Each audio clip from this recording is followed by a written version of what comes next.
Okay, Dr. Donald Guy Generals, thanks so much for joining us today.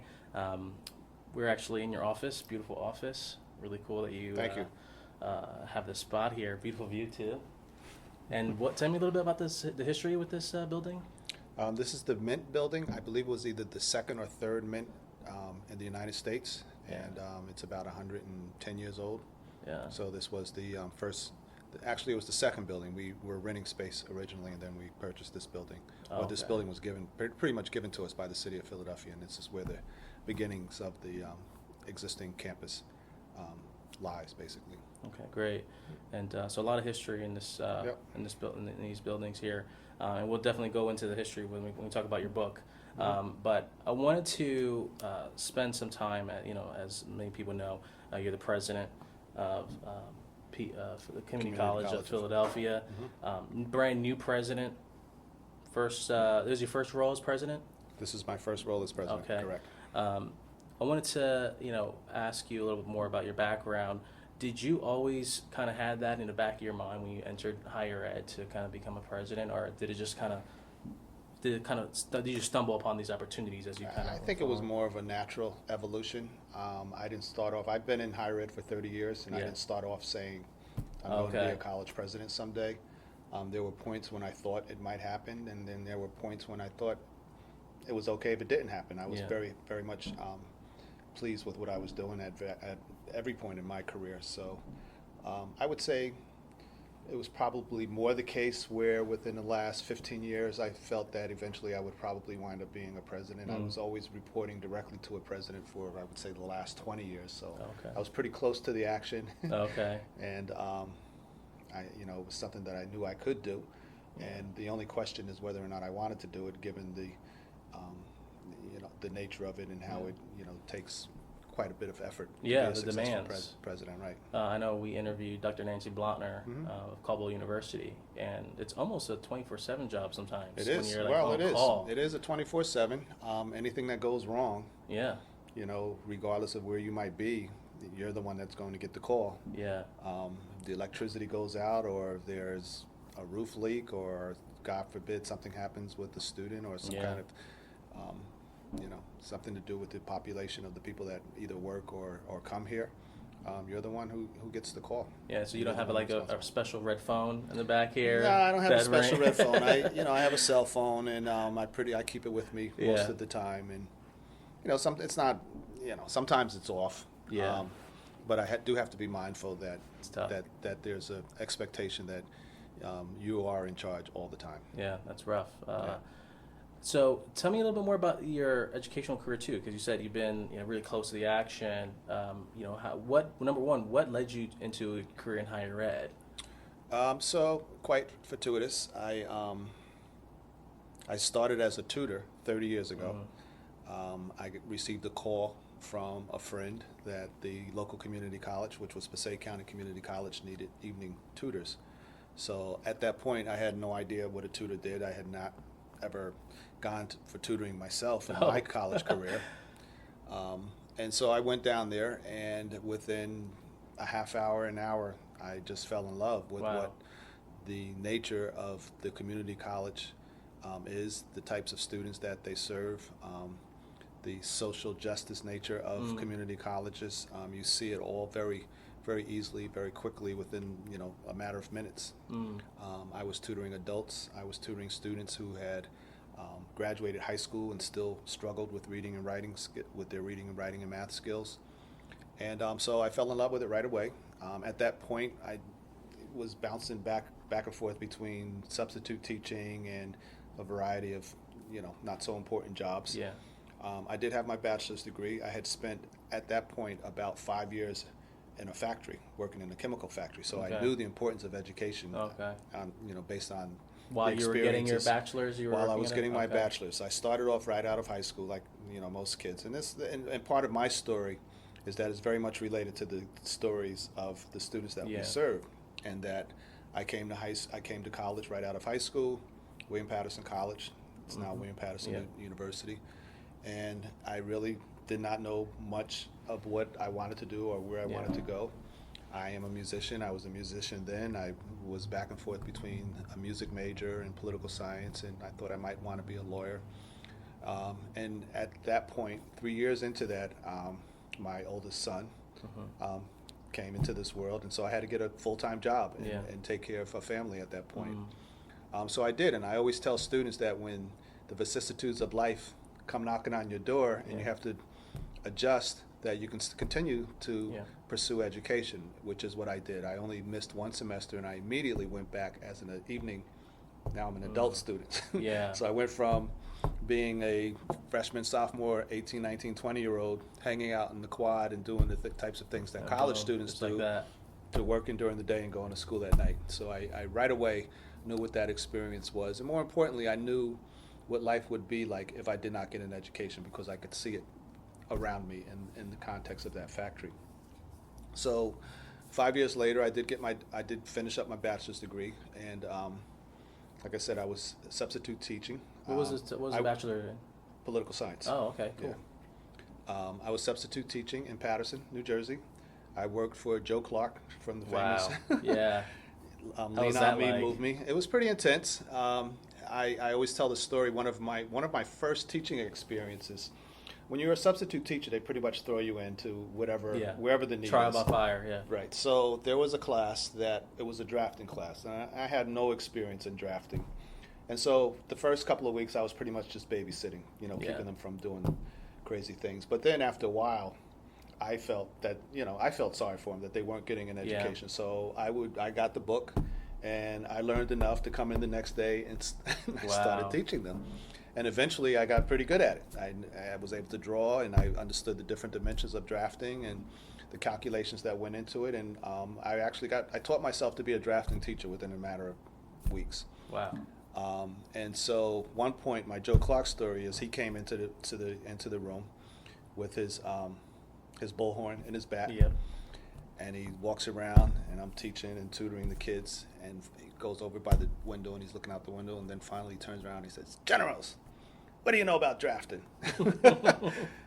And I said, "Very little, sir. I'm just trying to help out here. I'm reading the materials ahead of the students and then doing the best I can." He said, "Okay, very good job. Keep it up." And so then after that, within a day, they gave me an actual full-time contract for the rest of the year. So that was my Joe Clark story. Eastside High School is my high school alma mater. Wow. And more importantly, I have this pet theory that anyone who wants to go into teaching, they should have to go into substitute teaching first as a kind of boot camp. Yeah, it's a good... Because students have very little respect for you. There's very little order and structure in it. And if you can go into that environment and make learning happen, you're going to be a good teacher. Yeah, I had a good friend of mine who had went to Montclair State for teaching, and the minor in childhood studies, and he spent not even a full year of teaching, that he was like, I can't do this. So all those 3.5 years, spending on preparing, not that it was a waste, but he had to make a pivot, and then he went to higher ed. Now he's like a resident life director. So it worked out for him in terms of he loved the teaching part, but just the whole classroom format was really rough for him. And he actually grew up in Paterson. Really? So it's funny. And so it was a big shift for him. When you go back to the whole the teaching piece, what kept you from just getting a degree in teaching and eventually I did. Oh, you did? Okay. Yes. So there was a convergence of things. I was substitute teaching, and there's teaching, and then there's dealing with the bureaucracy of teaching, and that's probably what your friend responded to. Yes. Without criticizing public educational systems too much, there is a bureaucracy that has a tendency to diminish your zeal and your love for teaching. That's true. So in that context, the school had no, I was their only choice, and they pretty much allowed me to do what I do best, which is teach. Stimulus, response, get them motivated for what they were doing. But then I continued, and to match your friend's story, at one point had 6th graders. And I always told people I had to make that pivot because I realized K-12 wasn't for me. So I was doing the subbing during the day, and I was still tutoring at night. I made the pivot. Once I had that 6th grade class, I said, I cannot do this for a living. and I began to focus on higher ed. At Passaic County Community College, I saw that most of the jobs, the full-time jobs, and the career ladder required a master's degree, and so I began I actually got into a program at William-Paterson in education, a master's degree in urban education. Okay. And from tutoring, I moved up to being the coordinator of the entire tutoring lab, to the director of the entire academic resource center, to the director of academic resource center and testing. So those were the formative years. And all along the way, and I always tell people this, you can't just do your job in higher ed. You have to do your job, you have to serve on committees, you have to be part of the community. You know, you have to be very much engaged with what the students are doing. I was a student club advisor. Yeah, you know, those types of things aren't in your job description. You're right. Those are other duties Those as are assigned. other duties as like assigned, right. font. You know, search committees, strategic planning, outcomes. Yeah. I did all of that. And people see you in action when you do that. They see that you're a doer and you're a worker. And so when it comes time to stepping up for a job, applying, you're always at the top of the top of the list of potential candidates. So I spent 16 years at Passaic and eventually moved my way up to the dean's position. I did get the master's in education, and then I went and I got my doctorate at Rutgers. I'm still going at night, Monday and or Tuesday nights, and I eventually got my doctorate degree. And when I left Passaic, I was the dean of students there, and I did that for 5 years. And I left Passaic and I went to Rockland Community College to be the vice president. Originally the vice president of student affairs, and then eventually there was a reorganization, and I was the vice president of student and academic affairs. Whoa. Yeah, so I was doing both. Is that common? It is. Oh, you had to do both. It is. Okay. It is. I had deans under me. Okay, yeah. Well. But the direction, the philosophy, and the strategy was, really centered around my ideas and my view of the world. And then from there, I worked for Catherine Gibbs. Which is as you know, private for-profit entity. That was interesting. I was the provost there, again, over academic and student affairs. And then from there, I went to Mercer County Community College, where I worked for 6 years, the academic VP. And what was the actual specialization for your PhD? My is the EDD. My doctorate is in the social and philosophical foundations of education. It's a broad-based, I consider it a broad-based liberal arts type degree. It encompasses history, sociology, philosophy. I did not want to go into anything specific like adult education or counseling. Gotcha. I felt like I had done a lot of the things that those programs were preparing you for in some type of adult administration or higher ed administration. I had been doing it for a number of years. I worked with ETS. I worked with the state in a number of projects. They had outcomes assessment projects. I had done a lot of the things that this sort of specialized higher ed or adult ed programs prepared you for. And I felt what I wanted was a broader understanding of the forces that create educational environments. When you were at the for-profit institution, what was that a stark contrast versus going back to like a traditional institutional setting? It was very interesting for me. What sense? In the sense that it was for profit. Okay. Well, yeah. To begin with, Was that I was at the nexus of the profit, the corporation, which was for profit. It was a publicly traded company that traded on the NASDAQ, and stocks were very much part of it, and earnings before interest, taxes, and amortization. I learned those business terms.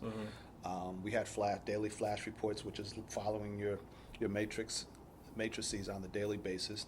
But I was also in charge of education, and that, notwithstanding the criticisms, is the area that often gets a bad rap in the proprietary. Yes, they do some things that one could consider to be exploitative in terms of the cost and things of that sort. But what I did at my college was really put an emphasis on the quality of education. I created a student support services structure that had not existed prior to that time. The business model with the for-profits typically is based around bringing in part-time faculty, people from the business industry to teach business specializations. I insisted on full-time faculty, and I hired about 30 full-time faculty. It was a battle. I bet. I imagine, because that's not the case anymore. Right. Between me and the corporation, it was a battle, and eventually, I had some help. because the state came in and said, if you don't, first of all, they wanted to be accredited, regionally accredited, and I said, you're not going to get regionally accredited with only part-time faculty. And secondly, the state came in New York, to get regionally accredited, you have to be accredited by the state first, so it's like a middle state style accreditation. Gotcha. And they hit them and said, you have to have full-time faculty. So once that happened, they pretty much gave me license to do what I wanted to do. Okay. And at that point, for the last 3 years, I was building a college. Wow. I hired, That's amazing. I had 30 full-time faculty. Some of them were part-timers that were already there, and we converted them. But I actually did the interviews and hired about, 24 to 25 of those people. And we had great faculty. I mean, we had people from Columbia University. We had great programs. We had a digital film program. We had a fashion program. We had a business administration. We had an entrepreneurship program. And these were people that had top-notch credentials. So I want to stay there a little bit. One, what was it like navigating those political waters, with this for-profit entity and that cross-section you mentioned? What was some of the lessons you learned from that experience? And two, is the stigma of for-profit, schools, the negative stigma waning? Because you just mentioned you had top-notch professors at that particular institution. I would say, in the traditional field, it's not. It's still heavily criticized. Yeah. And there are still a lot of bad actors out there. There are still a lot of people that, right. There are good ones, the Strayers, I don't know, probably shouldn't throw names out there, but the University of Phoenix does it pretty well. DeVry does it pretty well. But there, I'm not going to throw names out there. I fear getting sued, but there's a lot of them out there. You go into New York City and you turn into the educational section, and you'll see there's hundreds. Everything from, those who teach kids how to be barbers and beauty salons, right up to 2-year trade schools. I mean, there's a lot of them out there, and I would say, most of them are bad actors. There's some good, and they ruin it for the rest. I really insisted on quality. We implemented an entire assessment strategy. We implemented a governance structure. I negotiated the faculty's first contract. And now the end result is that they closed the school. What led to that happening? Well, they weren't making the profit margins that they wanted to make. So they made a business decision to close the schools down. Wow. Gibbs was a division. It was $1 billion company. It was one division. We had 9 schools. I was ahead of the one in New York City, and Sanford Brown. I forget the other ones. There's like 5 or 6 other divisions around the country. Yeah. And they just made a corporate decision to. Boom. The numbers didn't add up, and the numbers didn't add up. Didn't make corporate sense. Right. Wow.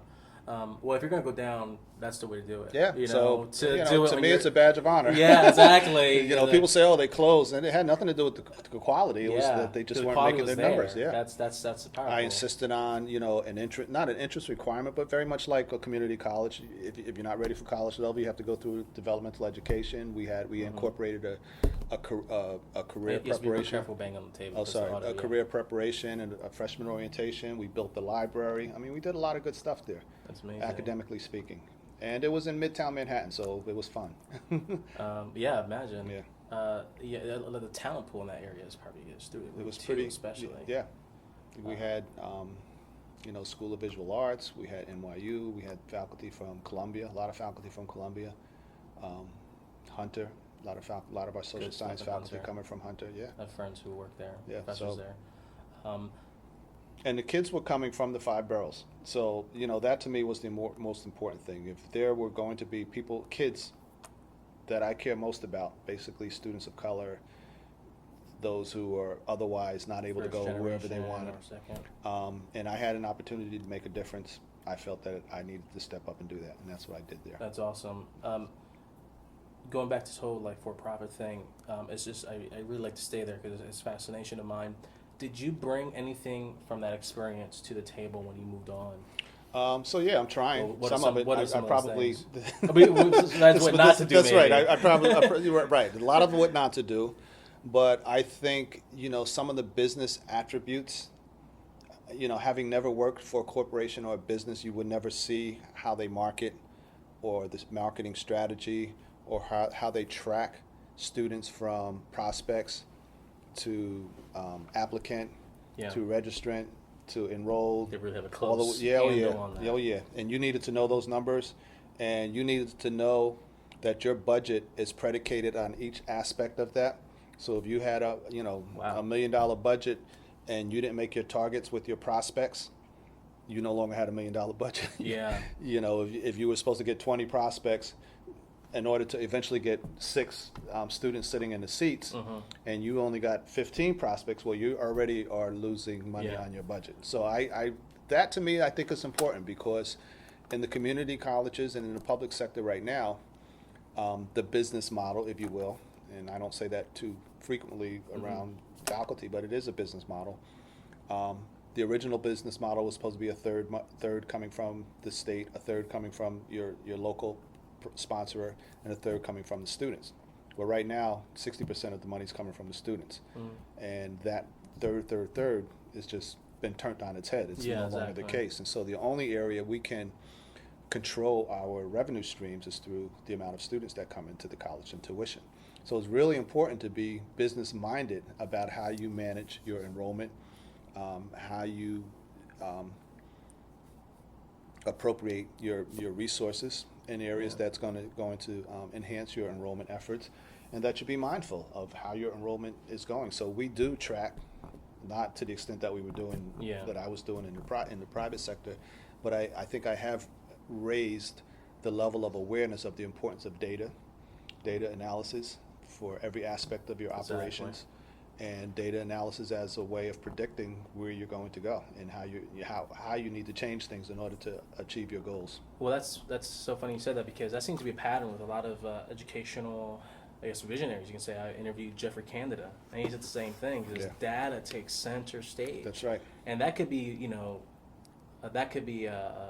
put in a different light of like the business, and that gets a bad, taste. But John kind of makes fun of me a little bit with the terms I come up with, but I think of it as mission stewardship. Right. If you have a mission to make the most of this educational experience for students, they're your customers. Right. How do you make it count for your customers?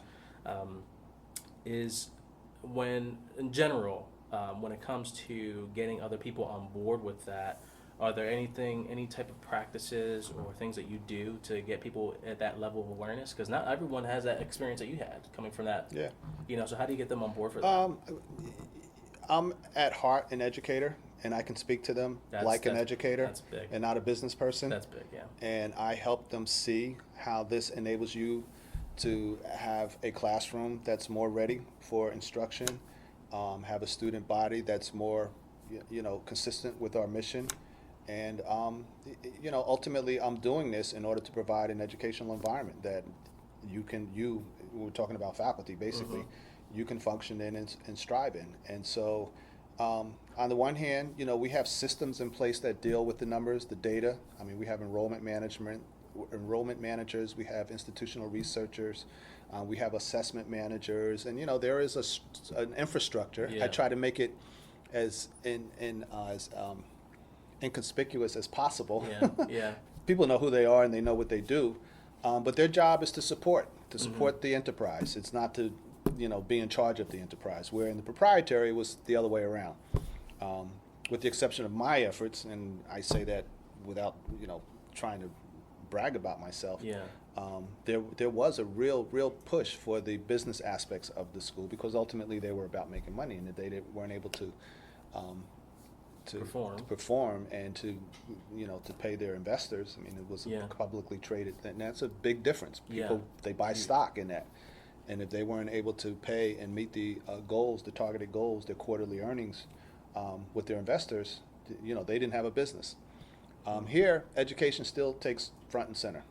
And so even though we may place more of an emphasis on the matrices and the data and the enrollment patterns and the retention patterns and all of those things, that's really done for the purpose of running the business better. And there is a business side. I mean, the budget here is about $138 million. So you have to be responsible in understanding what you're doing on a daily basis and what the factors are that lead to your ability to achieve your targeted goals. Yeah, I'm finding that to be a theme when it comes to anyone who's being successful with kind of raising the standards or raising awareness. you got to know your audience, know who you're working with, and Right. speak their language first. Right. Because you do come in with the business lingo. Right. Just You're like gonna that turn them Thai off. They're thing, not gonna- they're going to they're write gonna- you off. And that's something that's kind of hard for me to kind of really, because sometimes I feel like, let's just get straight to the reality of it, and that can turn a lot of people off. Right. But so you do have to have some element of effectiveness when communicating that. I find that there tends to be a shift a little bit more with schools being more entrepreneurial Mm-hmm. in that sense. Do you think as, we're in the next 20 to 50 years, we're going to see that shift of presidents not looking like the traditional presidents, highly scholarly, and being more entrepreneurial? Oh yeah, it's happening now.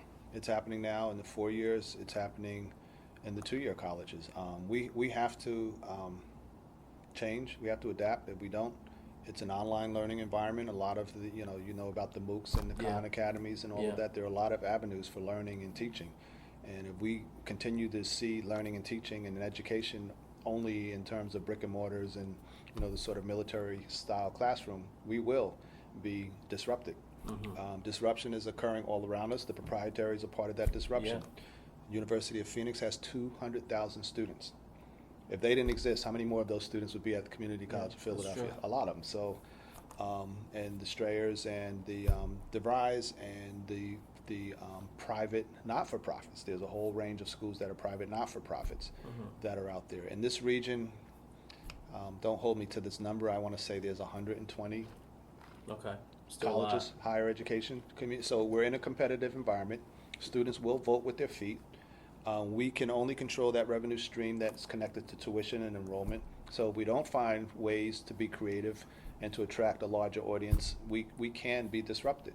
Yeah. Or I always say to the people here that we can be disrupted or we can be the disruptee. Yeah. Because the That's 4-year, fun. and because you came from one, the 4 years costs are becoming prohibitive. Mm-hmm. And the quality of a community college is equal to a 4-year experience, and students can save their parents anywhere between $50,000 and $100,000 by doing their first 2 years at a community college. Yeah, that's what I did. I went to Ocean County Community College, and it was a wonderful experience. Yeah. And they were ahead of the curve because they're the ones that started doing those partnership programs with four-year Four-year colleges. That's right. I think almost 5 years before that became like a mainstream thing to do. Yep. They partnered with Kane University. I was like, I never even thought about thinking of doing that. But going back to this whole thing about getting that buy-in to kind of shift that view of being more, I guess, looking at students as customers and really serving them, and how that is a shared buy-in when it comes to the vibrancy of the educational experience at the CCP. When it comes to, can you give me a kind of, from a president's angle, what are some of the things you look for when you're working with faculty or staff to really that perks your ear up to say, hey, that person might have a really good opportunity to do some great things here, that you want to see them kind of stick around? I want to see innovation. I want them to have an entrepreneurial spirit. I once said that to a candidate, and they said, "Well, I never worked in a business." So Yikes. for me, they just completely Just missed the botched point. it, yeah. It's about being creative. It's about recognizing that the learners are changing. Millennials, they have certain idiosyncrasies that we need to be aware of as teachers. Yeah. Technology is changing dramatically. How we learn, how we receive information, how we process information, what we do with information are all factors in structuring a curriculum and understanding a pedagogy that you want to apply to a particular institution. So if I have someone who's just a pure disciplinarian, history, and they only want to talk about Western history and no context, no embellishment with regards to pedagogies and strategies and how you would do that, I would probably look less favorable at that individual. The faculty coming that I'm seeing, that are really interested and have crafted their portfolio to work in the community colleges are coming with an entrepreneurial sense and awareness of what community colleges do. They understand where we sit and how we're at the nexus of higher education and the importance of our role of bringing students from where they want to be to where they can go. They understand the social importance of what we do. They look to be creative as it relates to remedial and developmental education in terms of contextualized learning and accelerated learning and technologies. I've had faculty come and put on presentations of the utilization of mobile devices in the classroom, rather than resisting it and turn your phone off. Incorporate it into the classroom. I know John's loving this. John, our co-founder, is like the tech guy. We're both techies, but he's more tech than me, and he's always talking about that, bringing that into the experience. It's incredible, the resistance. Right. And you're seeing that crack is really healthy. Absolutely. To see that, when if a lot like over half our audience are working in higher ed, some of them are reporting to someone who might not have that vision or see that need to be visionary, entrepreneurial. What advice would you give that person who's working with a director that's not budging on the reality of the new landscape of education? How do they crack that code, or what's some suggestions you would give that person to kind of navigate those waters? To serve the students the best possible way, right, but have those chains to do it in a very narrow, traditional. Yeah. Well, I think you have to communicate with your supervisor. You have to demonstrate results if you can. If you've tried something, make sure that you have results tied to it. I think you in higher ed, as I know it, you have to have a strategy. You have to have input, and you have to have some type of outcomes. I think you need to demonstrate that you've studied this, that you know what you're talking about, and you can point to best practices. And I think if you still can't get through, you need to be entrepreneurial in your own career. And being an assistant director is not a career.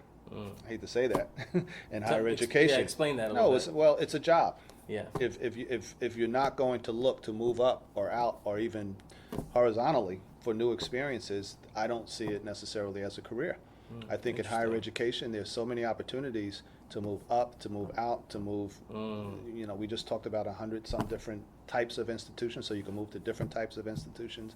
You can move within the institution, and I think if you are pursuing higher ed as a career, and you allow yourself to be stuck in an environment or behind someone who is not creative and not progressive, and then I think you need to be you need to be more creative yourself in terms of finding your way out of that. And I would encourage that. That's awesome. Yeah, that's I love how you put that. Especially the nature of higher ed. It's about learning, testing out things, and it's dynamic. Education is dynamic. See, this is where that social and philosophical foundation studies comes. It's dynamic. It always changes. There's a lot of it that's cyclical, keeps coming back in terms of the practices, but the basic nature of the learner and teaching and body of codified knowledge it continues to change. So if you don't change with it, then I don't think you're being the best educator that you can be. Not to put you in a hot spot, but when it comes to faculty, we know that a majority of professors still operate with the traditional lecture style room format. We've known since 1950s that when it comes to information retention, that is the least effective. What would you suggest, and maybe not here, but in general, for professors to really switch it up a little bit when it comes to? Do you think that? I think that this should be something that mandated now or in the near future, that professors should have at least a certificate in teaching, to balance the academic discipline with their experts are, because you can know a subject without really know how to teach it. Right. To really allow that transfusion of information. In K-12 you have to have a certification. That's a thing. In some states, I think California, you have to have a certification to teach in higher ed. I believe it's California. There may be other states. I think there are more opportunities for people to get a higher ed degree and community college education or higher education, a pedagogical degree as opposed to a discipline. So I think there are more opportunities. There are certainly an abundance of opportunities for faculty development and training. We spend millions of dollars in sending faculty to conferences and having conferences and webinars and all of those things. Whether or not we need to have a certificate, they tend to be staid also, very sort of structured as well. I think working in an environment where you have progressive faculty, and you said the majority, I might challenge you on that. I don't think it's any longer the majority. I think right now, people are retiring and people are Okay. seeing that I can't keep up with the technologies. It's probably time for me to go. I mean, I see that. People that started here on a typewriter now, everything from the portal That's huge. Yeah, that was a big for shift students for a lot of and faculty. Some faculty they can't keep up. They're moving on, and so I think there's a bit of a sea change. There's still some resistance, and it's probably debatable as to whether or not it's a majority. But in the context and in the environment of the institution, my institution here, the one I was at Mercer, there's a lot of development going on for faculty, exposing faculty to these new pedagogies and these new strategies, and most of them take advantage of it. And so I think there's a growth in understanding and knowledge. I think there's still, in terms of the content, there's a bit of a resistance. If your field is literature or if your field is psychology, you tend to want to stay in that as opposed to interdisciplinary studies. Yeah. That's not to say all faculty, but there's Yeah. still some that just only want to teach that. I think the structure, the way it is, the transfer structure is based on specific courses as opposed to knowledge, skills, and social issues where Yeah. you would, those types.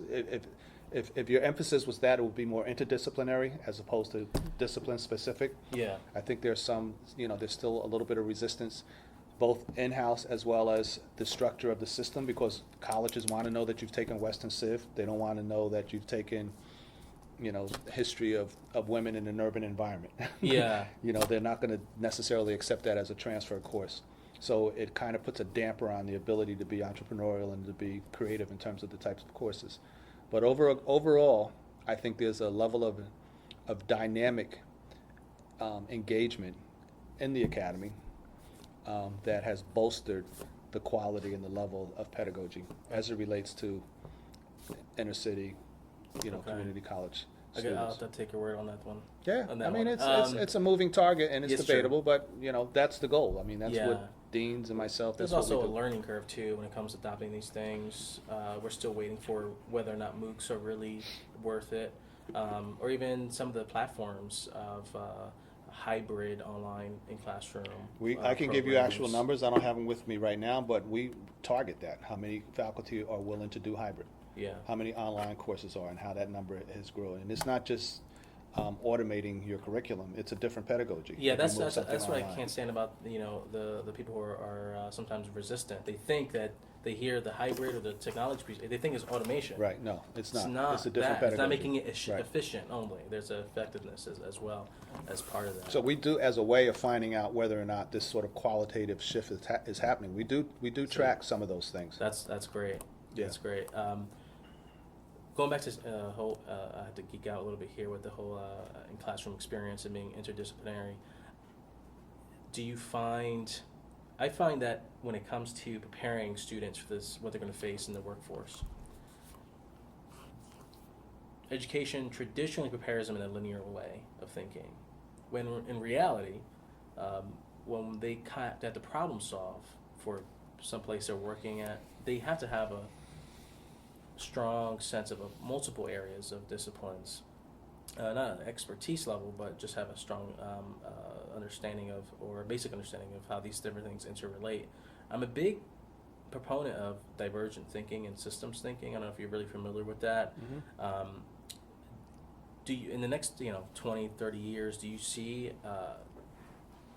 majors, because there's been a trend of majors that are masked as they let's say for social entrepreneurialism, it's really a interdisciplinary major masked as something else. They call it a name. Do you find that we're going to see less and less of the traditional majors and more of those glorified vocational majors? I'm not 100% sure. I understand Yeah, well, the so question, for example, but- like a lot of people are criticizing certain majors as being viable for a student to graduate with. Mhm. I forgot what the numbers was, but one of the worst majors you can pick in terms of return for your investment and the career aspects is like communications or dance, or I think sociology was on there one time. It was on the lower end. Right. Probably But- political science. Yeah, exactly. Do you find that that's should that be the case? I mean, do you, when it comes to changing that for the future for students who are getting, spending their time, spending their money, should higher ed kind of shift? I mean, I don't want higher ed to be a glorified vocational school, Right. where they're all about just career. Right. But I do want higher ed to create the best problem solvers. That when it comes to the issues we're facing as a country, the global issues we're facing, we need to produce leaders Right. at a higher capacity and competency levels. I don't see higher ed going there as fast or as eager as they should. Okay, so I think I at least understand your argument, and that's a big debate going on right now in higher education. Should it have more? Should it better prepare a workforce? Basically, I mean, there's workforce development and there's workforce readiness, and what and social good element. and so there is a social good element, and soft plain. skills is a major part of it. Are they ready to be in the work field, in the workforce? Are they ready to be entrepreneurial, even if they major in dance? Exactly. Are they ready to be citizens of the That would world? be amazing. Yeah, and I think the debate has to move away from the idea that to be a citizen of the world, and this is my thinking, it only means, you're liberally educated and that you have the depth and breadth of the humanistic experience through history and sociology and so forth. I think we need to add to that you understand your role in a capitalist, commercial, global environment that has economics at the base of our social diversity and social sustainability. And so I think an awareness of the economics, an awareness of the global, the global nature of our world, an awareness of how being job ready and having a job or having a career, how that adds to the social good of your community and the life and experiences of the people that you care. Especially with first generation Right. students. So I think the way to get there is through integration, interdisciplinary studies. Yeah. I think I agree. to use your dance example, you can be a teacher, you could be a community activist. There are ways through dance that you can engage your community and get kids off the streets. I mean, you know these things. Yeah. I was a music major. Some of the smartest people I know are music people, music That's true. music majors. Very I true. mean, if you can play classical piano, you could probably do calculus. Yeah. So understanding the critical thinking skills that musicians have and how that can be applied to advancing the interests of your community, I think that happens through an interdisciplinary way. I know you came from a school that focused on autism, the research that's going on between music and autism or dance and autism. That should be an integrated part of a performance degree. Yeah.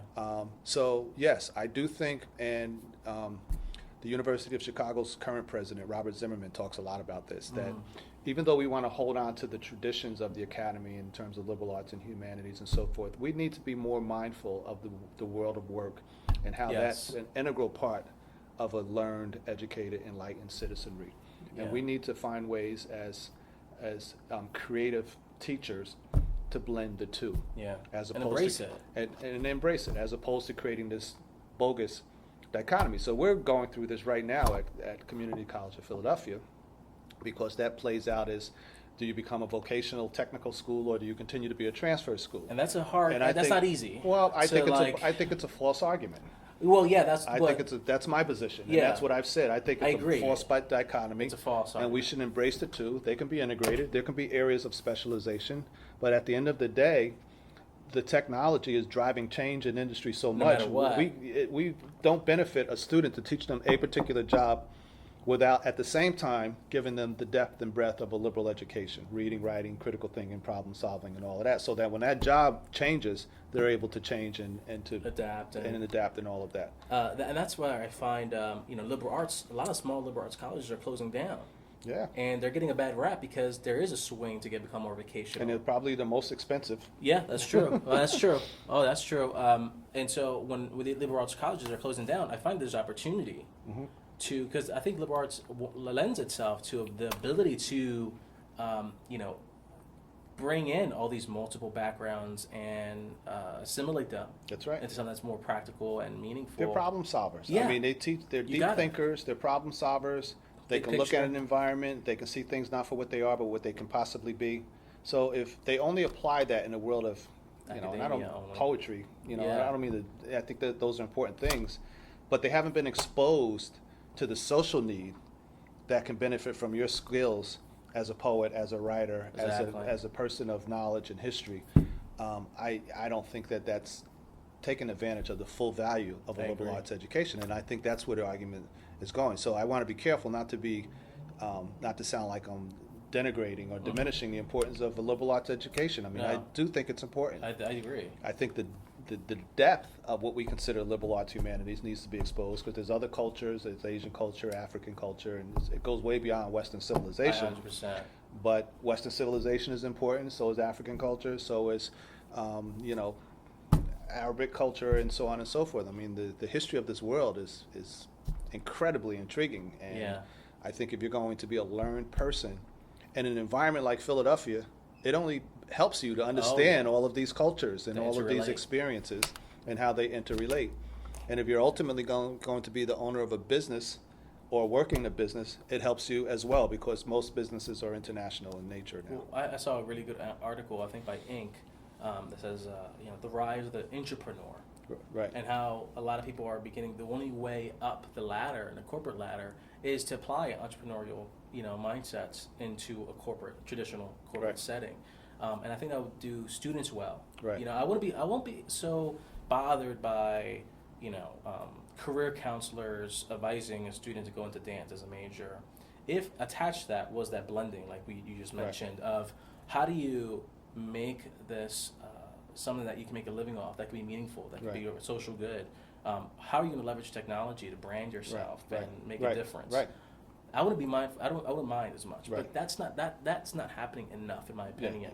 And that's where I hope. Well, and that's that has to change, and I Yeah. think the conversation is moving in that direction. I mean, again, University of Chicago is one of the top universities in the world, Mhm. and if you Google specifically, and I think you were there at the College Board.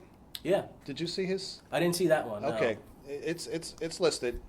College Board 2010. Yeah. He specifically talks about this, and he's a mathematician, and he talks about how, out in the real world, you're a node, but connected to that node is a linear to other nodes, and these nodes Wow. create networks. So Yeah. your job on that node, connected to this other linear.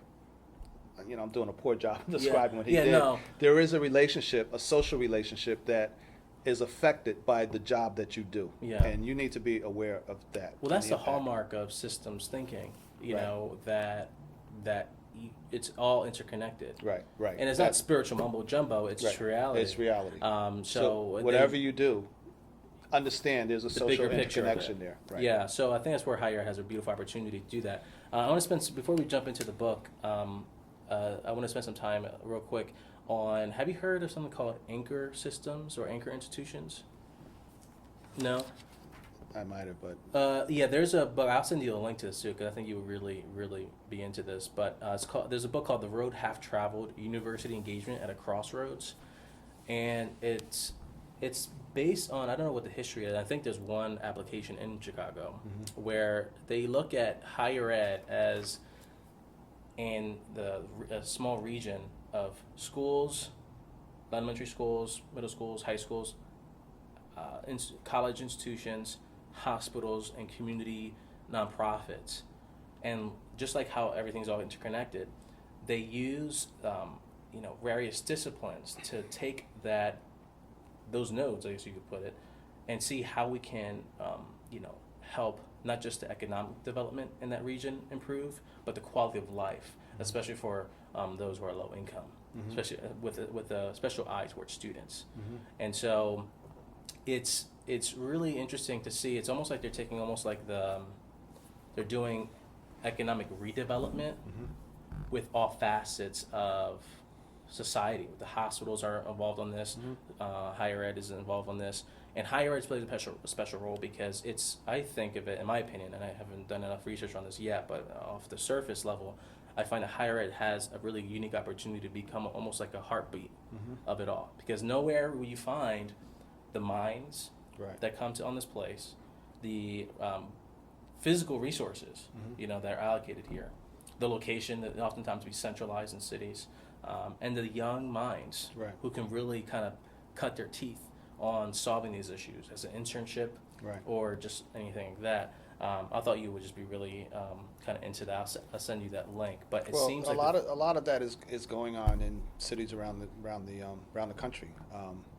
You know, the fact is, it's in the cities where a lot of the economic revitalization is happening in this country. I mean, if you look at New York City, you look at Philadelphia, even Detroit. I mean, Detroit was pretty much viewed as, yeah, write it off, apocalypse. but they're really strong in the city now. And the reason that's happening is because of the colleges and the universities and the hospitals and the organizations, the community organizations, all working as, they call it an ecosystem. Yeah, an that's ecosystem for economic and social growth. It's not always easy, Yeah, but no. there is evidence that is showing incremental improvement. Yeah. And the millennials are staying in the city, so they're adding vibrancy to the overall social Catch on the environment. upswing. Yeah, and so that's exactly what's happening. So community colleges in that environment. So if you use this area, for example, there are high-end students, there are low-end students. We serve both. They come through us to go to UPenn, they come through us to go to Drexel, they come through us to go to Villanova, St. Joe's, and so forth. They can come into our honors programs. Those students that are popping 2000s, 1800s on our honors programs who know the value of a community college education, they'll get into our honors programs, and then in 2 years they leave and they go to UPenn or they go to Brown or Yale or wherever. And at the same time, we have a lot of community organizations. We have high schools that are open to working with the communities, and there are high schools and school systems, public schools in a community that are being run by parents, not charter schools, but Wow. public schools. And then the hospitals, so there's a lot of that going on in the business. We have a lot of social-minded business people here, a lot of corporate, what do they call it? Corporate citizenship. Yeah. They understand their role. Yeah.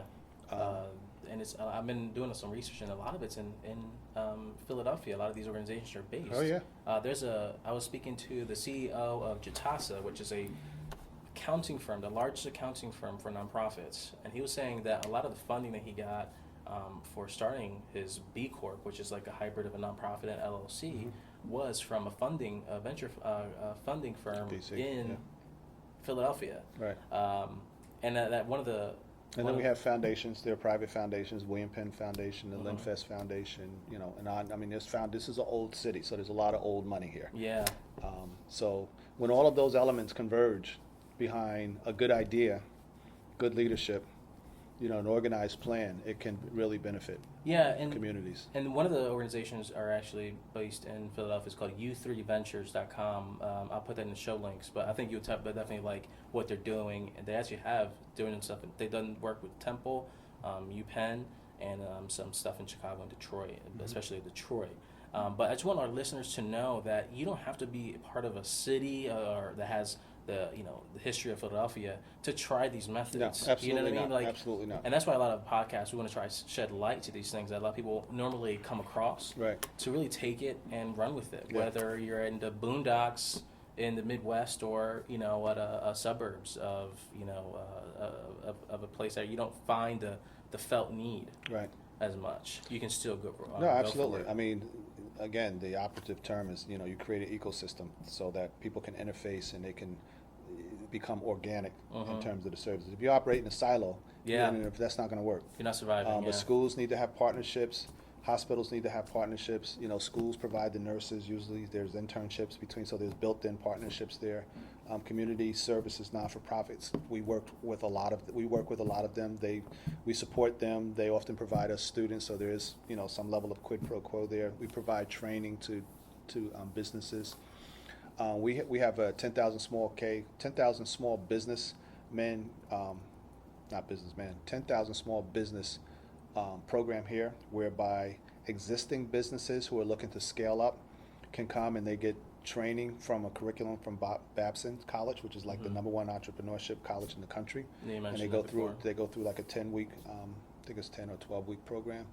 And the evidence is showing that they're increasing the amount of employees, increasing their revenue, their overall revenue, and they're forming as an alumni to generate dollars That's true. to give back to the community. That's So, that's so they're operating here in the school, but they're also part of the larger community, and it's everything from pest control to restaurants to whatever. And so we meaning the college, think that not just the social services, but we need to get into that field, that space for entrepreneurship and private businesses and so on and so forth. And that's really, when you as a president, you try to find your voice, your space. That's kind of where I'm seeing myself going now, because that's amazing.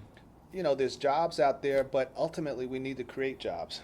And there's abandoned buildings, laundromats. Yeah, we're just mentioning on the ride over, barbershops and things. If you teach people how to create a business, I think you can go a long way to shutting down some of the poverty that's out there. And especially, we didn't talk about this. We're very big on prison reform. And my experience in 3 colleges that you can have a master's degree if you got a record. That's nothing happening. Yeah, you're not going to get a job. You might. I don't want to shut it down completely, but it's very difficult. Yeah. So we need to give them entrepreneurial skills so that they can go out and create their own job. Yeah. And I think that can happen. In the confines of any kind of community. There's always kinds of needs. There's always a niche that you can find. If you're trained in that sort of entrepreneurial mindset. Yeah, that's what's so fun about this, with the cross-section of like social good and higher ed and the community. That's so interesting, and I'm so intrigued to hear that you're finding your voice in that area. Probably in the next year or two, we'll come back and do another podcast and see what that's looking like. There's a moving, and I'll leave this with you, the social impact bonds. Are you familiar with that? No, it's not. Social impact bonds basically is a way to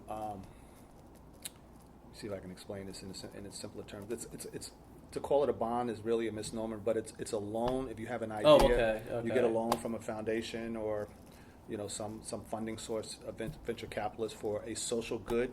So if the social good is to train a community of juveniles and to try to keep them out of jail, the value of them not going to jail is then placed in the context of a bond. So the government will pay you. Got you. What they would have had to pay for jails or juvenile delinquent homes. So you can make the case that this program is going to keep X amount of juvenile delinquents or kids out of prison or out of the juvenile justice system over the course of 10 years, and it's going to cost $3 million.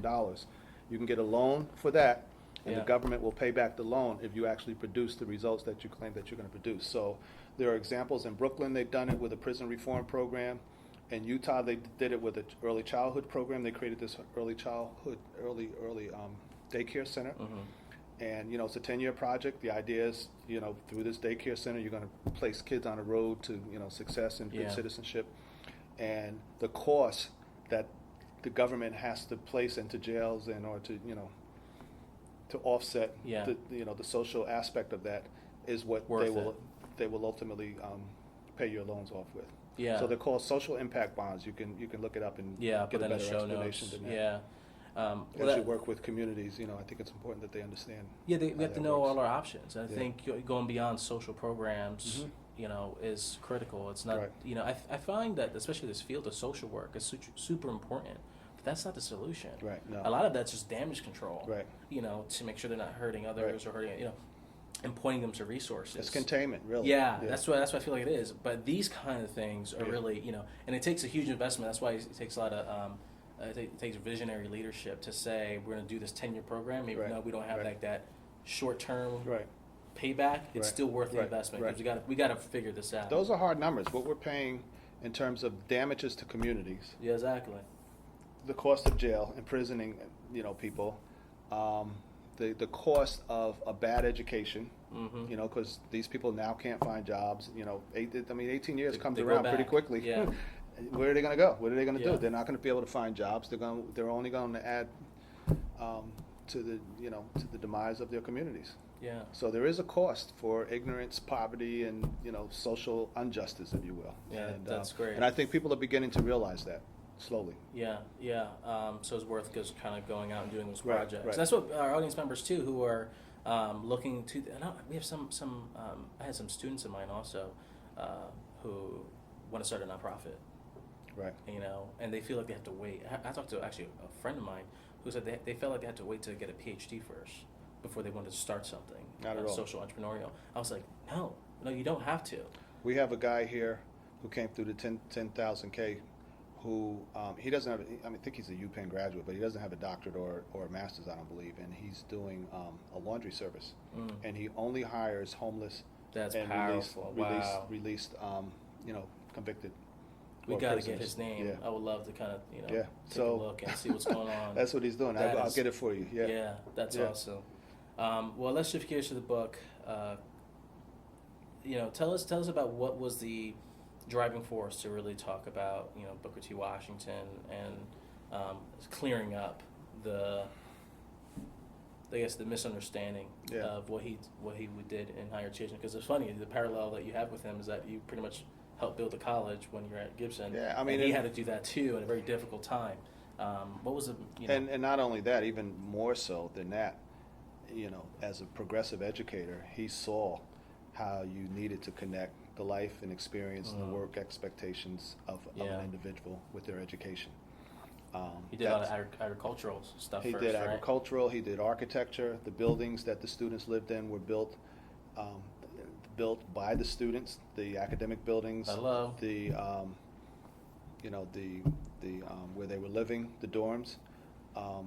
During the day, they did the theories behind architecture and building and materials and shapes and math. That was the essence of their geometry. Yeah. And then in the afternoon, they went out and applied these theories in the real world. And so in my studies, in my doctoral studies, this is what people like John Dewey and Horace Mann and Bard, this was a progressive era where they were moving away from this classic, traditional Western liberal arts way of education. I mean, pretty much what we just finished talking about. And beginning to say that education needed to be formed and based on the lives and experience and the social need of the communities and the environment from which the students were coming.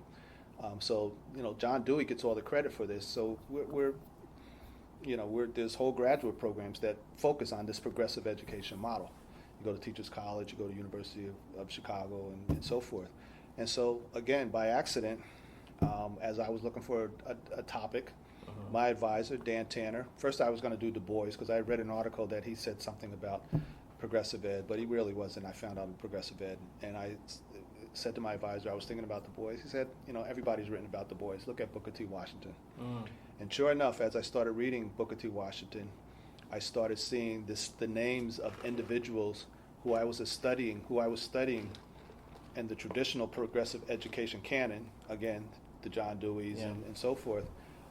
These were people who were looking to Booker T. Washington as a model for what progressive education was. And I was like, this can't be.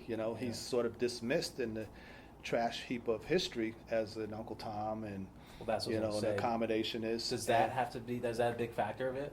Of my book? No, of why he doesn't get the recognition he absolutely, deserves. absolutely. Basically, the criticism is that he was teaching blacks to be farmers, as opposed to the Du Bois model was, teach them to inspire them to be doctors and lawyers and so forth. Washington was a pragmatist. He said these were the people he worked with were recently released from slavery. One generation. Tuskegee was built in 1881. Slavery ended in 1865. So it's 15, 16 years out of slavery. Generations, 400 years of slavery, and they're not going to go to Yale and study Cicero or Shakespeare. They need to study and create an education that's going to help them build their homes, build their communities, teach them about sanitation, teach them about health, and use it as building blocks towards those higher levels of learning. A lot of parallels here. Absolutely.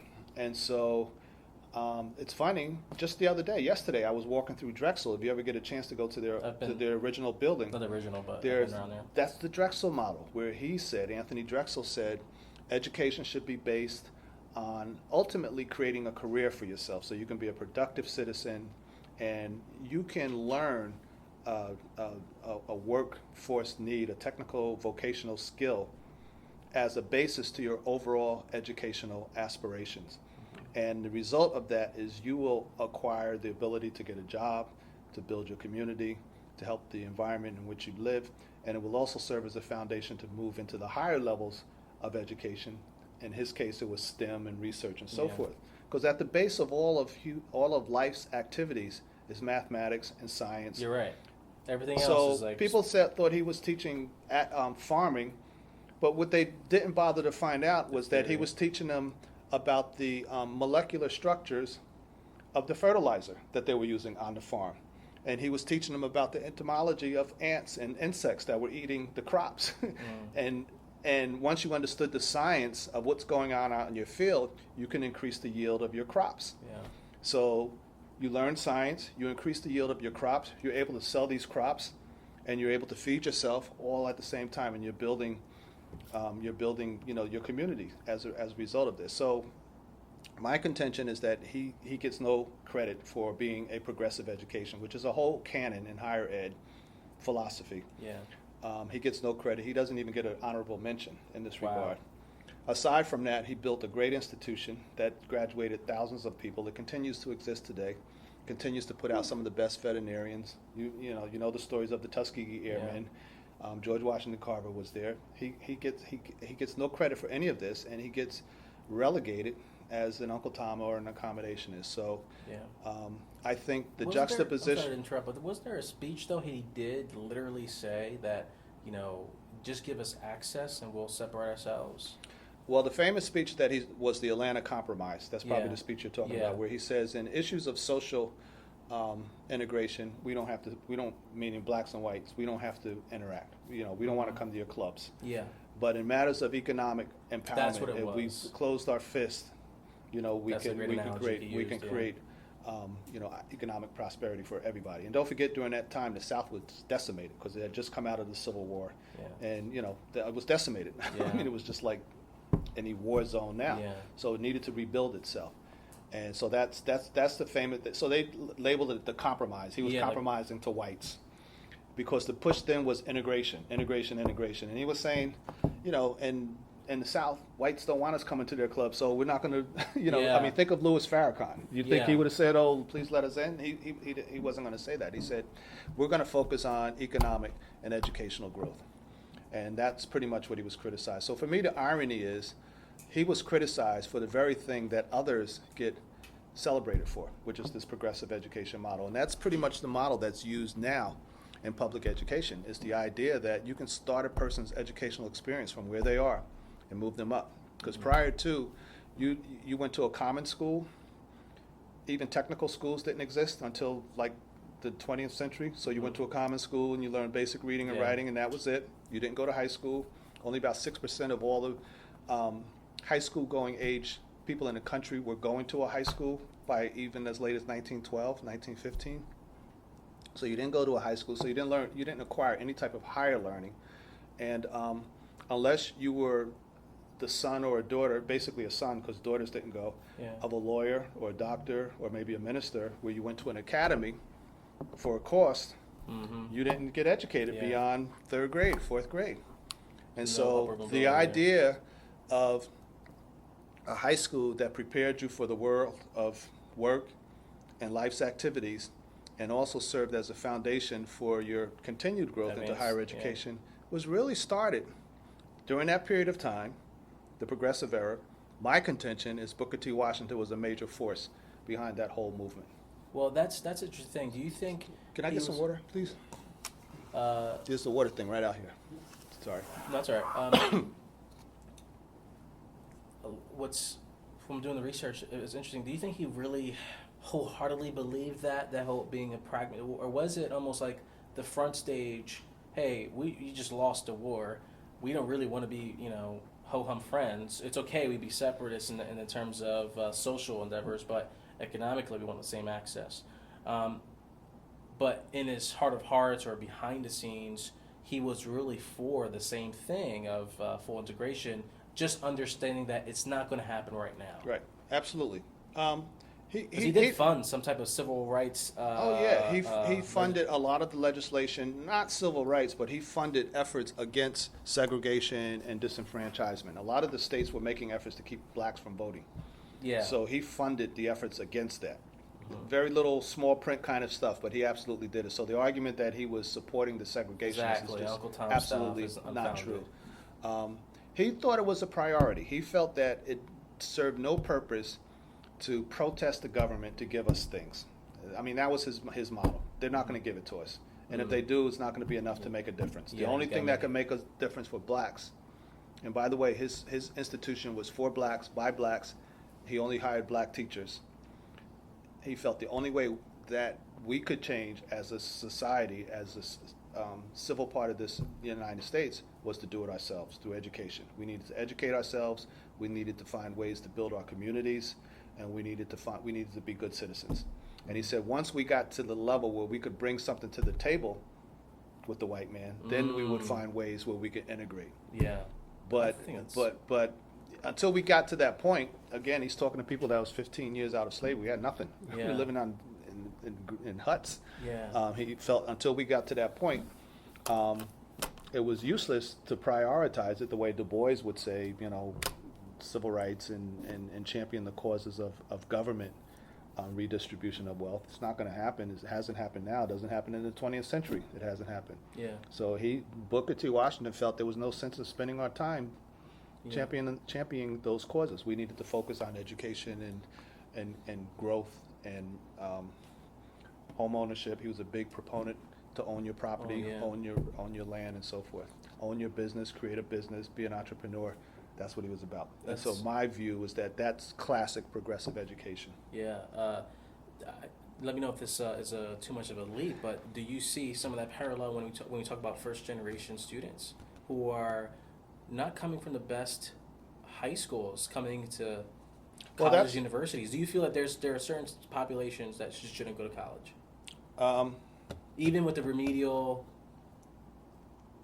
And I speak this because I think everybody should have an opportunity. I think there's nobody that shouldn't get an education. Now, whether that's a 4-year education or not, I think that's up to their abilities and their wherewithal to get there. But I think everyone should be educated beyond a high school, some level beyond a high school. Okay, some will be on. Yeah, and I think that especially in the world that we live now, it's critically important that you have at least a 2-year experience in higher education. At least a 2 years. At least, yes. Okay. So and pretty much that's what Tuskegee was at that point. It was basically a 2-year post-high school degree. You had to be able to read and write to get into Tuskegee. Interesting. So, it's the whole idea. If you think of kids in West Philly or any of the blighted areas in Philadelphia, off the bat, you wouldn't expect them to go to Yale. Mm-hmm. You'd want to educate them where they are and slowly move them up a ladder so that eventually they could go to Yale. Yeah. But you wouldn't have a system created, the talented 10th, which is what Du Bois talked about, that plucked the talented 10th and only kind of focused on those with the idea that they would ultimately lead the masses out of poverty. That's just a myth as far as I'm concerned. Yeah. So what Washington was saying, well, let's look at the community they're in. We can help them build the buildings. We can teach them mathematics and architecture and building those buildings, right? Through the empowerment. That's right. We can teach them about electronics. We can teach them about manufacturing. What they write can be about the things that they're doing on their daily lives, what they write and read about. We can teach them about demographics. We can teach them about health and science because there was no sewage system, no piping, no water. So you needed to understand how molecules and viruses and things of that sort could kill you. Hygiene could kill you, right? You needed to. So it was a total comprehensive life experience curriculum. That's where I feel like it's so fascinating that this is not spoken about enough because I feel like, especially with those opportunity-based programs, I was an EOF student. John's mother was an EOF student. John works in an EOF program, and for those who don't know, EOF stands for Education Opportunity Fund. It's a state program. Where there's a designation of funds dedicated to students who may not have the academic grades there, but have a lot of academic potential, and really give them that access. But there are some, and I can't speak for every program, but there are some elements in higher ed where they look at these first generation students, and they continually push them, trying to push them up the ladder, and there needs to be more foundation building there. Or they need to make that pivot and go into an alternative education. Right. When it comes to, these students who are in that experience, do you feel like it's the educator's position to say, hey, you should look at these other avenues? Or should they be, hey, just try harder, No, give it your best shot? I think you, right. I think you should, and I don't like to use the term track, but I think you should motivate people into areas of I agree. opportunity, pathways of possibilities. And passion, even. What's their passion? What's And their... what their passion might be. I think you do need to impress upon them that they need to have workforce experiences or some type of opportunity to be able to support themselves. And here's the range of things. So, for example, we have hundreds, maybe even thousands of students who want to be nurses. Only a fraction of them actually get into the program. I don't think we should say, okay, you're not going to be a nurse, have a Yeah. good life. Yeah. I think we can say, there's a whole range of other non-clinical type Spin-offs, things that you too, could go yeah. into, whether it's a clinical like respiratory or radiography or something like that, or the non-clinical with the Affordable Care Act. Now they have patient advocates and these other types of things that don't require being in a lab and understanding biology and all of that. Yeah. Or maybe there's there's the social aspect. There's you can be a social worker, or you can Yeah. be health information technologist. So there are other avenues that I think we should continue to try to help them be successful in terms of a career. And I think our job is to provide an array of opportunities for them to continue to move forward. And I think we need to be very, very sensitive and very caring. And we need to kind of be able to forecast what their abilities are early. And that's Yeah. why I think a major part of what we do and what we want to do more of in this institution has to do with advising and counseling and Yeah. things of that sort. Mentoring, advising, counseling, and so forth. So many of our kids coming out just don't understand the pathway forward. Yeah. Don't understand you can't be a nurse unless you get through, algebra. Yeah, yeah. It's just not going to happen. Well, it seems or like biology. there seems to be like the voices, like you said, the Du Bois and Washington, and even the family unit, where someone who's a first generation, they don't have the academic preparation to become a doctor yet. Right. So they can't even get into they have to take like 3 or 4 courses Right. of prerequisites to even qualify for certain levels of math, which puts them behind already when it comes to graduation. And they hear in their mind, my mom wants me to become a doctor. Right. And so there's like Washington is saying, hey, start them before they are with Right. their own reference Absolutely. point and build up. I agree that the career piece, career counseling, there needs to be beefed up methods, and just knowing the landscape for the job readiness. Mm-hmm. There's so many. I forgot what the statistic was, but after 4 years, there's going to be new fields that weren't even in existence. Mm-hmm. By the time a freshman becomes a senior, there's going to be a couple fields that they didn't even know about. Mm-hmm. So being that very forward thinking and having that awareness as a counseling, of these opportunity programs especially, but also career counseling is probably a huge marker for that. I think you need to, as an advisor or counselor, you need to understand where the fields are and how the fields are changing. There's data out there about that. I think in general, what we want to do as educators is make sure they have good problem-solving skills. Yeah. They have an aptitude for STEM because so much is going into science, technology. Yeah. And that they have workforce readiness. One of the things, and that's the soft skills. One of the things and strategies that I'm trying to employ here is that we need to work with them when they're sophomores in high schools and freshmen in high schools and I agree. cooperative education Yes, and right. summer programs. And even if it's not job specific, if they could shadow, a CEO or a business person, or we can work with the businesses to create cooperative education. So they go to at least in their junior or senior year, by 2:00 they go to some company and they do Mhm. something. It Yeah. may not be job specific, but Yeah. they observe, they exposure. watch the exposure. So they know the importance of showing up on time. They know the importance of being in a Email etiquette. That's right, a huge email one. etiquette, understanding how it's important to be able to be socially, how to be able to communicate in a group, because you're always in a group of 8 or 9 people, and if you're a mumbler, that's not going to work Yeah. out. You have to be social minded and be able to to get away and to work as a team. Yeah. I think I've heard too many instances or too many stories where employers have said, we spent a ton of money on training somebody and they were a dud. They Yeah. couldn't work, they couldn't get along with anybody, they couldn't show up on time, and they wouldn't pull their pants up. Yeah. Yeah. So many of them can't pass drug tests. You hate Yeah. to say it, but Yeah. it's those other factors that come into play when you talk about employing somebody. So I think it's really important that we get the opportunity to work with them earlier and instill in them the importance of workforce readiness. Yeah. Those are the affective skills, the soft skills, the language skills, the work ethic that needs to be paired with the work, the technical aspect of whatever their job prep is. Yeah, well, that's where I see the whole Washington paradigm really comes in, starting where they are, big time. I haven't read the book, but Start where they are. There were a couple of things. Again, this is Macon County, Alabama, right after the Civil War. Dirt poor, shacks, no windows, no running water. Even in the few instances, and he talks about this, where kids, had the aptitude to go to a high-level university or college, and they went there to study poetry. I mean, this is the things I don't always agree with him, but he made fun of these things.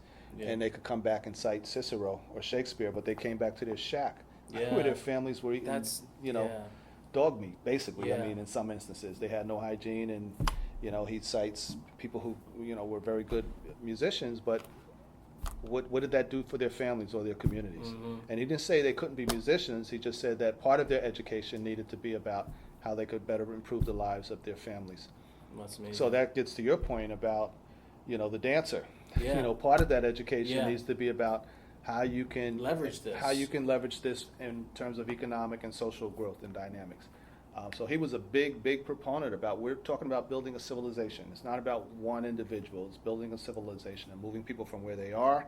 The entire tide moves up to where they can possibly be. And he never denigrated higher education or said people shouldn't aspire to go to Harvard or Yale. Yeah. He just said we needed to create platforms where everybody could eventually get there.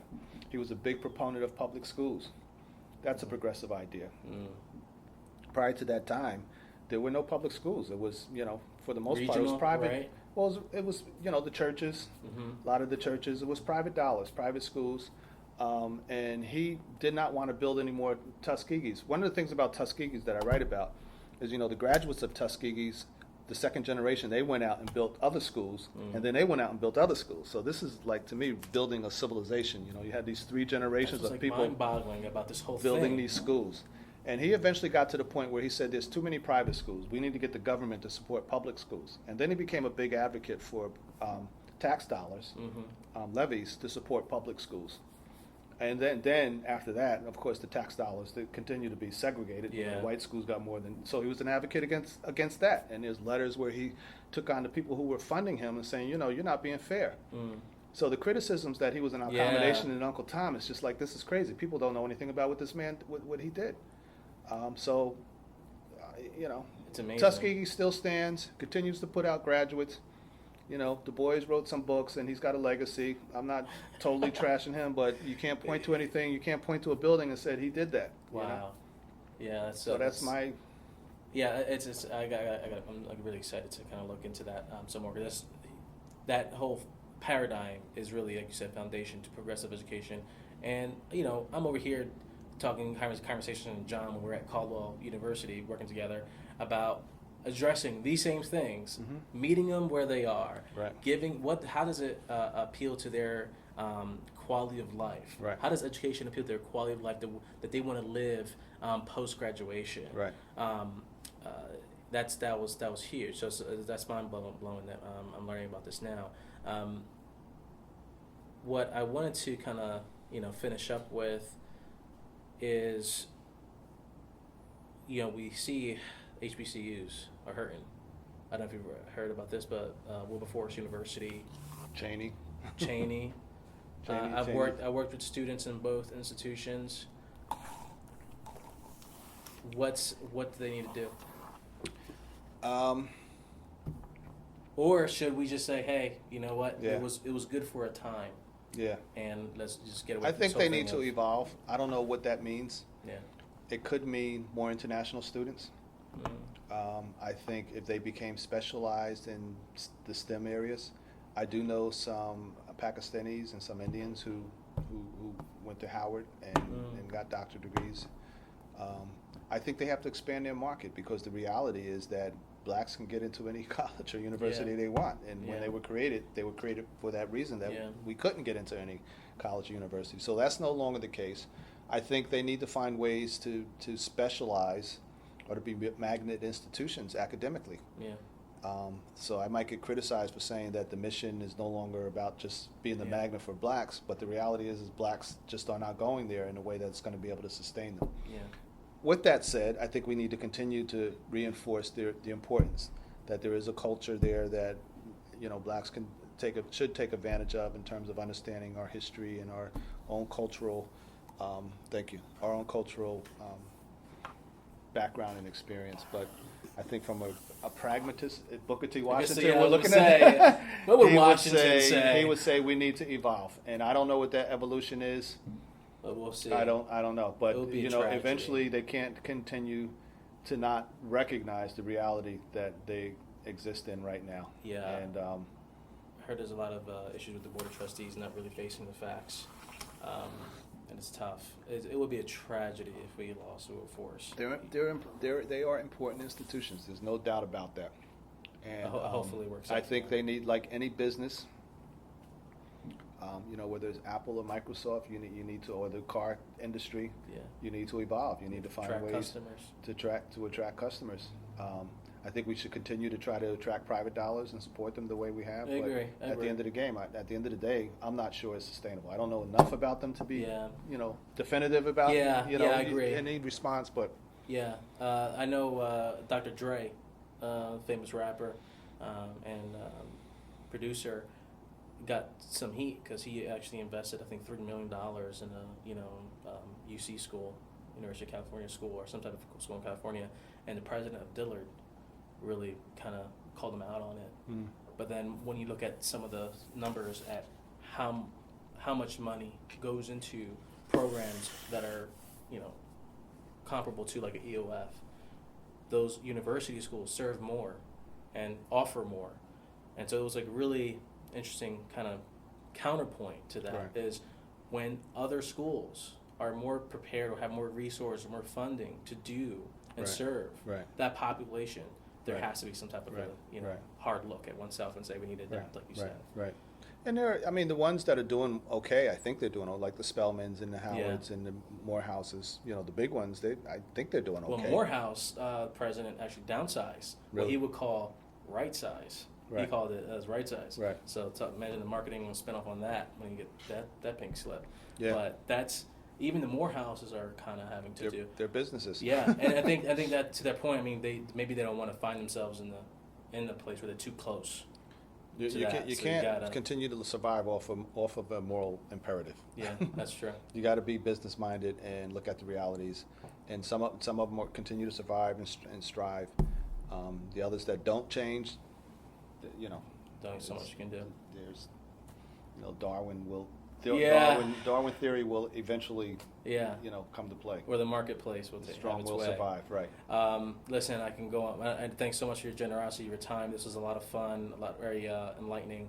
And for those who are working at Wilberforce, no offense, but I mean, this is a really good conversation to Yeah. have with those at those institutions or similar institutions.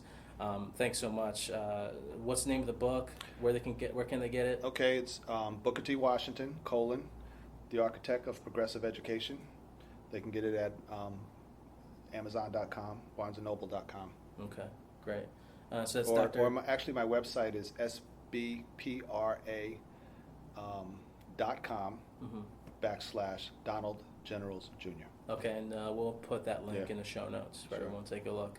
I'm definitely going to be picking up a copy and read up all this because this is mind-blowing how this has been around for so long and we're just scratching the surface. Yeah. Higher ed is just scratching Absolutely. the surface on this paradigm.